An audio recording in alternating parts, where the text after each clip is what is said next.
அஸ்ஸலாமு அலைக்கும். Hi guys, இன்றைக்கி பார்த்தீங்கன்னா வெறும் 3 பொருள் வச்சு ஒரு கேரட் டிலைட் எப்படி செய்யலான்னு பார்க்கலாம் வாங்க. இதுக்கு ஒரு பவுல் அளவுக்கு நான் கேரட் எடுத்துருக்கிறேன். நல்லா கட் பண்ணி எடுத்துகிட்டு வாஷ் பண்ணிவிட்டு சேர்த்துக்கலாம். இப்போ அதே பவுல் அளவுக்கு தண்ணி சேர்த்துக்கலாம். ஒரு பவுல் தண்ணி சேர்த்துட்டு நல்லா 2 விசில் விட்டு எடுத்துக்கலாம். குக்கர் க்ளோஸ் பண்ணி இப்போ நல்லா வெந்து கிடைக்கட்டும். இப்போ சைட் பை பார்த்திங்கன்னா இந்தளவுக்கு நான் தேங்காய் எடுத்து நல்லா பவுட்ரு பண்ணி எடுத்துக்கலாம். தண்ணி சேர்க்காமல் வெறும் பவுட்ரு பண்ணி எடுத்துக்கலாம். இப்போ நம்ம செக் பண்ணி பார்க்கலாம், கேரட் வெந்துருச்சா என்னன்னு செக் பண்ணி பார்க்கலாம். இப்போ இந்த மாதிரி பிளேட்டில் வச்சு ஸ்பூன் வச்சு கட் பண்ணி பாருங்கள். அப்போ தான் நல்லா மிக்சியில் ஃபைன் பேஸ்ட்டாக அரைச்சி கிடைக்கும்.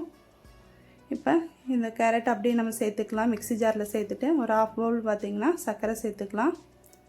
இப்போ 3 ஸ்பூன் கார்ன்ஃப்ளவர் மாவு சேர்த்துக்கலாம். இப்போ ஒரு பவுல் கேரட்டுன்னா ஆஃப் பவுல் சர்க்கரை, 1/4 பவுல் உங்களுக்கு கார்ன்ஃப்ளவர் மாவு இந்த மாதிரி சேர்த்துக்கோங்க. சேர்த்துட்டு நல்லா ஃபைன் பேஸ்ட்டாக அரைச்சிக்கணும். இந்தளவுக்கு அரைச்சிட்டு இதை நல்லா பேனில் சேர்த்துக்கலாம்.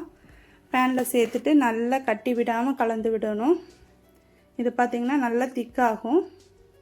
கார்ன்ஃப்ளவர் மாவு நல்லா திக்காகும். நல்லா கைவிடாமல் கலந்து கொடுக்கணும் டைம் எடுத்து.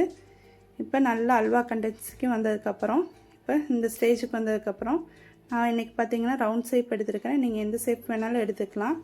நல்லா கோகனட் பவுடரில் நல்லா டிப் பண்ணி சர்வ் பண்ண வேண்டியதுதான்.